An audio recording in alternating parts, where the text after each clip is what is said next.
The Aurora Texas Incident. I'll never forget that fateful day in 1897 when the skies above Aurora, Texas, were forever changed.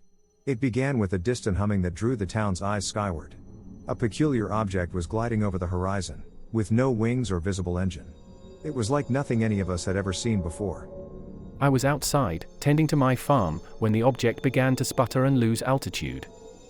It wobbled unsteadily, spiraling out of control, then crashed violently into my windmill, shattering it to pieces, before embedding itself into the ground. The impact sent a shockwave through the earth, rattling the bones in my body. I stood frozen, unable to comprehend what I had just witnessed. The farm animals were in a frenzy, and a strange, acrid smell filled the air. Within moments, neighbors and townsfolk began to arrive, drawn by the sound of the crash and the plume of smoke rising from the wreckage. Among them was Sheriff Thompson, a stern but fair man, who took charge of the scene. Together, we approached the crash site, hearts pounding, unsure of what we might find. The twisted metal and debris were unlike anything we had ever seen. It was clear that this was no ordinary flying machine. Then we saw it.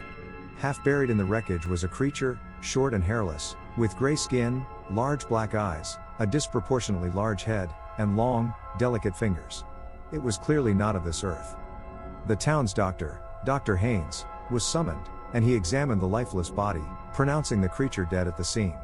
A silence fell over us as we stared at the being, a mixture of awe, fear, and sadness in our eyes. The creature was taken to a makeshift morgue, where it was placed in an ornate wooden casket.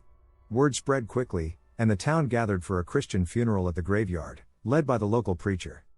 As the creature was laid to rest, I couldn't help but wonder what had brought it to our small town, and what its mission might have been.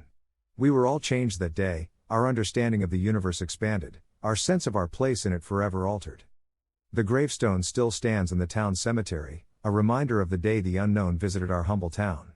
Though some have dismissed it as a hoax or a tall tale, those of us who were there know the truth. The creature's appearance was a mystery, its origin a question mark, but its impact on our lives was undeniable. We buried it with respect and dignity, as we would one of our own, and in doing so, we acknowledge that even in the vastness of the universe, there are connections that bind us all.